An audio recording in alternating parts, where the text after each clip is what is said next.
National Herald case में अब सोनिया गांधी को ईडी ने सम्मन किया है और सोनिया गांधी को अब 21 जुलाई को ईडी के सामने पूछताछ के लिए प्रस्तुत होना पड़ेगा।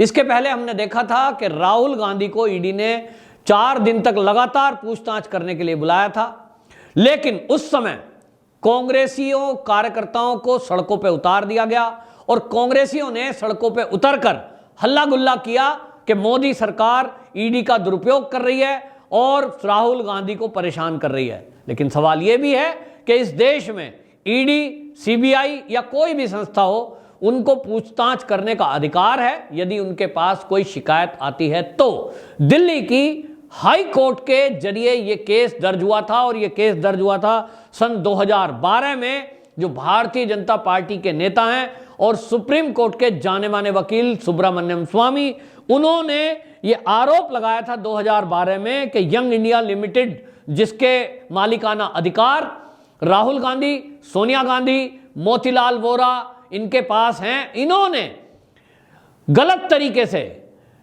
एजेएल कंपनी को अधिग्रहित कर लिया है।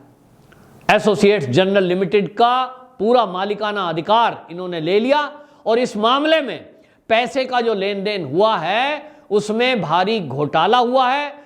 अब जो यंग इंडिया लिमिटेड है, इसको चलाने के लिए भी जो पैसा इकट्ठा किया गया, केवल मात्र 5 लाख रुपए से शुरू की गई यंग इंडिया लिमिटेड, लेकिन इसने 92 करोड़ रुपए उधार दिए एसोसिएट्स जनरल लिमिटेड को, तो बाकी पैसे इनके पास कहां से आए?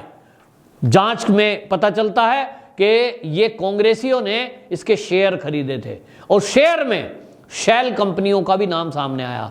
एक कंपनी ऐसी का खुलासा हुआ जो कलकत्ता बेस्ड बताई गई, लेकिन जब इसकी ईडी ने जांच की तो पाया कि एक बिल्डिंग के ऊपर जो कंपनी का एड्रेस बताया गया था, वहां केवल एक 2 कमरे का फ्लैट है और उस फ्लैट में बाहर केवल कंपनी के नाम का बोर्ड लगा है। कंपनी कहीं एग्जिस्ट ही नहीं करती, यानी फर्जी कंपनी।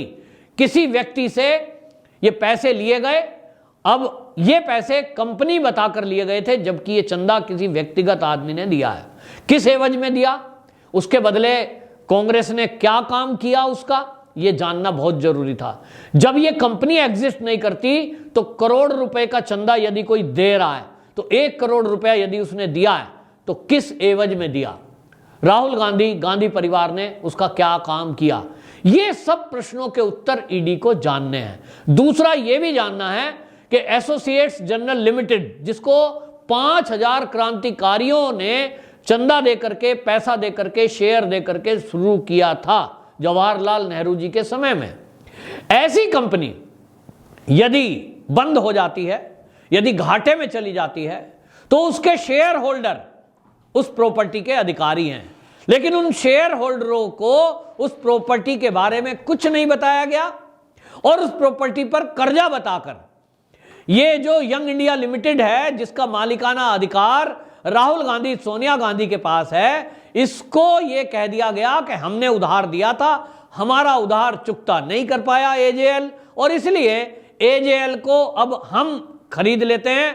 एजेएल के जो उस समय पदाधिकारी थे, उन्होंने, जो कांग्रेसी थे, उन्होंने ये यंग इंडिया लिमिटेड को ट्रांसफर कर दिया, यानी मालिकाना अधिकार दे दिया। कांग्रेस के लोगों ने ही कांग्रेस का अधिग्रहण किया, कांग्रेस के लोगों ने ही कांग्रेस को दे दिया। इस तरह का कुछ घपला घोटाला, यानी सोनिया गांधी, राहुल गांधी और गांधी परिवार से जुड़े हुए लोग, जो निकट के लोग थे, उसी में ऑस्कर फर्नांडीज, मोतीलाल वोरा, ये सोनिया गांधी के दोनों खास थे, और राहुल गांधी और सोनिया गांधी, ऐसे 4 लोग यंग इंडिया लिमिटेड के मालिकाना अधिकार यानी डायरेक्टर थे और इन्होंने ही ये कंपनी खड़ी की। और एसोसिएट्स जनरल लिमिटेड, जिसका काम था कि वो अखबार चलाएगी, और 3 अखबार उसके द्वारा जवाहरलाल नेहरू के समय में चलाए गए। एक अखबार चलाया गया वो उस समय कौमी आवाज, और दूसरा जो है नवजीवन नाम से चलाया गया, हिंदी का अखबार। और इस तरह से जो एसोसिएट्स जनरल लिमिटेड है, उसने ये काम शुरू किया अखबार चलाने का, लेकिन काम वहां कुछ हुआ नहीं। राहुल गांधी से जब ईडी ने पिछले दिनों पूछताछ की तो उन्होंने कहा कि ये जो कंपनी है इस कंपनी के बारे में आप कुछ बताइए कि इसमें पैसे कहां से आए, और इसमें जो आपने दान लिया वो दान या शेयर इसके दिए तो इसके बारे में कुछ जानकारी दीजिए। हर प्रश्न के उत्तर पर राहुल गांधी का एक ही जवाब था, मुझे इसके बारे में कुछ नहीं पता। और ये जो यंग इंडिया लिमिटेड है इसके जो कोषाध्यक्ष थे वो मोतीलाल वोरा थे, वही सारा पैसे का लेन देन करते थे, मुझे इस पैसे के लेन देन के बारे में कुछ नहीं पता। ये मना करते रहे और 4 दिन की पूछताछ में ईडी के सूत्रों ने बताया कि राहुल गांधी ने हर प्रश्न का उत्तर ठीक ठीक नहीं दिया और बहानेबाजी करते रहे और ये कहते रहे मुझे नहीं पता। और इसीलिए ये जानना जरूरी है कि आखिरकार पता किसको है, क्योंकि 4 में से 2 व्यक्ति जो ये नेशनल हेराल्ड केस से जुड़े हुए हैं, यंग इंडिया लिमिटेड कंपनी के जो डायरेक्टर हैं, उसमें से 2 व्यक्ति ऑस्कर फर्नांडीज और मोतीलाल वोरा अब इस दुनिया में नहीं है, वो एक्सपायर हो चुके हैं। और 2 व्यक्ति बचे हैं, सोनिया गांधी और राहुल गांधी। तो राहुल गांधी अगर मना कर रहे हैं मुझे नहीं पता, तो सोनिया गांधी जरूर जानती होगी कि पैसे कहां से आए, किसने दिए। शेल कंपनी जो बनी थी, उस शेल कंपनी के जरिए जो करोड़ों रुपए आए वो किस एवज में आए। सोनिया गांधी भी क्या यही रट्टा लगाएंगी? सोनिया गांधी को भी क्या उनके वकीलों ने यही बताया है कि आपको भी यही कहना है मुझे नहीं पता? ये देखने की बात होगी। बहरहाल देखना यह भी होगा कि 21 जुलाई को सोनिया गांधी पेश होती हैं या नहीं, क्योंकि उनको यह सम्मान पहले भी दिया जा चुका, लेकिन पहले उनके वकील की तरफ से एप्लीकेशन लगाई गई कि सोनिया गांधी को कोरोना हो गया है, वो कोरोना पॉजिटिव हो गई हैं, उनको कोर्ट में आने से छूट दी जाए, ईडी की पूछताछ में आने से छूट दी जाए। और इसलिए उनको छूट दी गई थी, लेकिन वो टाइम खत्म हो रहा है 21 जुलाई को, और इसीलिए 21 जुलाई का उनको सम्मान दिया गया है।